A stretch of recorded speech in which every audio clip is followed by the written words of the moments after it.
오늘의 사회 이슈를 오현근 기자가 종합해드립니다.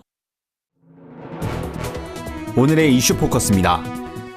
문재인 대통령의 국정 지지율이 2주 연속 하락하며 역대 최저치에 근접했다는 여론조사 결과가 나왔습니다.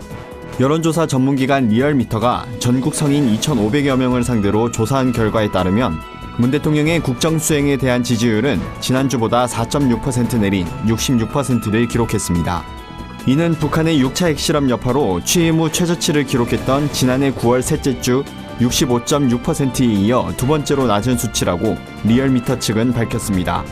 리얼미터는 북한의 평창올림픽 참가와 가상화폐 등 주요 현안에 대한 야당의 총공세가 집중됐고 또 이명박 전 대통령의 표적 수사 주장에 대한 문재인 대통령의 성명 발표로 전현직 정권이 정면 충돌하는 양상을 보이는 등 어지러운 전국 상황이 하락세에 영향을 미친 것으로 분석했습니다. 삼지연 관현악단 현송월 단장을 앞세운 북측 사전 점검단이 방남해 강릉과 서울의 공연장 시설을 둘러보고 1박 2일의 일정을 마무리했습니다.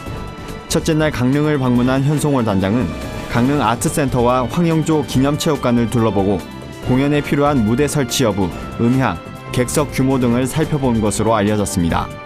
이어진 서울에서의 현장 점검에선 남산 국립극장과 예술의 전당 등의 시설을 꼼꼼히 살폈습니다. 현송월 단장을 비롯한 북한 점검단의 방남에 강릉과 서울 주민들은 대체적으로 환영하는 모습을 보인 것으로 알려졌습니다. 정부가 지난해 가상화폐 열풍에 따른 거래 수수료로 천문학적 액수를 벌어들인 국내 가상화폐 거래소의 순이익의 최고 24.2%의 세금을 징수하게 될 전망입니다.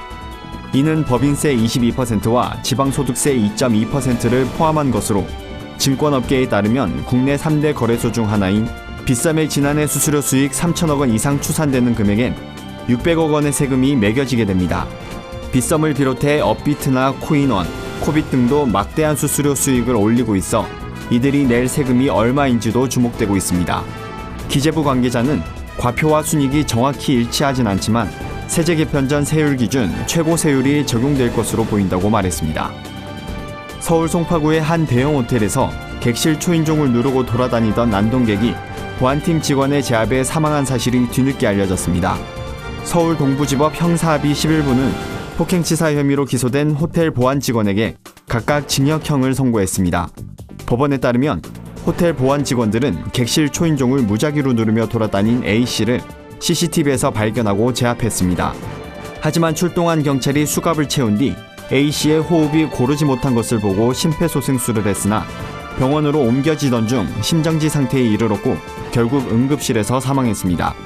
재판부는 호텔에 무단으로 들어온 사람이 있더라도 그 사람에게 가장 피해가 작은 방법으로 호텔의 안전을 유지해야 한다며 다수가 피해자를 바닥에 엎드리게 한 채로 압박해 질식사하게 한 책임은 결코 가볍지 않다고 양형 이유를 밝혔습니다.